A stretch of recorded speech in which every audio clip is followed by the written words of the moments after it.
अस्सलामुअलैकुम। घर हमेशा आबाद रहे।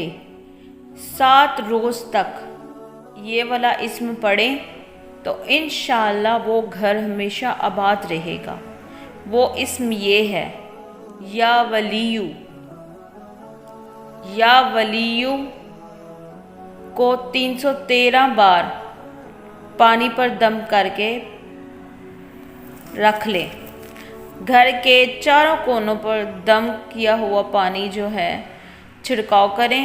इंशाअल्लाह घर हमेशा आबाद और कुदरती आफात से बचा रहेगा। इंशाअल्लाह दुआओं में हमेशा याद रखें। चैनल को सब्सक्राइब कर दें, शेयर कर दें, बेल को ऑन कर दें। ज़्यादा से ज़्यादा वीडियो को शेयर करें। ये सदका जारिया है, अच्छी बात फैलाना। अल्लाह हाफ़िज़।